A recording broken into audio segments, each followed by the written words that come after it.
Hello বন্ধুরা, কেমন আছেন সবাই? আশা করি অনেক ভালো আছেন। আর আজকের এই ভিডিওটা শুধুমাত্র আপনাদের জন্য, আর আপনারা এই ভিডিওটা লাস্ট অবধি দেখতে থাকুন। তো কিছুদিন আগে আমার একটা ভিডিও পোস্ট হয়েছে, হালকা একটু খারাপ ভিডিও। তো এই ভিডিওটার জন্য অনেকে আমাকে নিয়ে আবল তাবল কথা বলছেন, আপনাদের মনে যা আসে তাই নিয়ে আমাকে ভিডিও করছেন। তারপর অনেকে বলছেন যে সবিক ভাইরাল হওয়ার জন্য ভিডিওটা পোস্ট করেছে। তো আপনারা কি দেখেছেন আমার ইনস্টা আইডিতে বা ফেসবুক আইডিতে এই ভিডিওটা পোস্ট আছে? তো এই ভিডিওটা আমার একটা ফ্রেন্ডের কাছে ছিল। তো সে যখন জানতে পেরেছে আমি পলিগ্রাম টিভিতে ভিডিও করি না, তখন সে ভিডিওটা তার ইনস্টা আইডিতে ছেড়ে দেয়। তো আমি তাকে ফোন করেছিলাম, যে বললাম ভাই তুই ভিডিওটা ডিলিট করে দে। আবার সে তখনই ভিডিওটা ডিলিট করে দিয়েছে। কিন্তু কিছু মানুষ ভিডিওটা স্ক্রিন রেকর্ড করে নিয়েছে। আপনারা অবশ্যই দেখবেন যে ভিডিওটা ভাইরাল হয়েছে, এটা স্ক্রিন রেকর্ড। তো ওটা নিয়ে আমি আর কিছু বলবো না। আর ওই ভিডিওটা পোস্ট হওয়ার কারণে আপনারা অনেকে আমাকে খারাপ বলছেন, যে আমি অনেক খারাপ ছেলে, ভিডিওতে যেরকম দেখতাম সেরকম না, ছবি অনেক অনেক খারাপ ছেলে এরকম বলছেন, গালাগালি করছেন।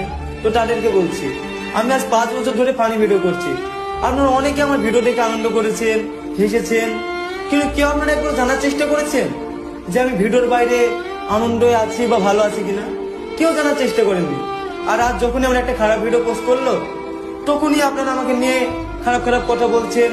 আপনার মনে যেটা আসছে সেটা নিয়ে আমাকে নিয়ে ভিডিও করছেন। কিন্তু কেউ আপনারা একবার আমাকে SMS করেননি ইনস্টাতে যে ভাই তুমি এরকম কাজ করেছো, তোমাকে নিয়ে ভিডিও করবো, কেউ বলেননি। শুধু আপনাদের মনে যেটা এসেছে সেটা নিয়ে ভিডিও করেছেন।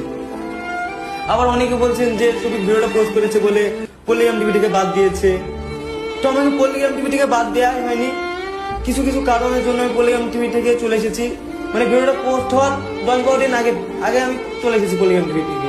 কিছু কারণ আছে, তো আমি ওটা বলবো না, কারণ যেহেতু আমাকে পলিগ্রাম টিভি থেকে এত বড় করেছে, আর আমি পলিগ্রাম টিভির দ্বারা এত বড় হতে পেরেছি, তো তাদের জন্য আমি কিছু খারাপ কথা বলবো না। আবার আপনারা হয়তো দেখেছেন যে আমি বলেছিলাম একটা ইমরান বলে ছেলেকে যে কিছু মানে 99% ছেলের মধ্যে সবাই প্রেম করে। তো তাদেরও লাইফে কিছু পার্সোনাল থাকতে পারে, তাদের মোবাইলে আছে বা না থাকতেও পারে। তো আমার পার্সোনাল কিছু ছিল, সেটা পোস্ট হয়েছে, তাই নিয়ে আপনারা আমাকে অনেক খারাপ কথা বলছেন। আর আবার অনেকে বলছেন যে তোমার ইমরান যে বন্ধু আছে তোমাকে ব্যবহার করছে, তোমাকে বাদ দিচ্ছে।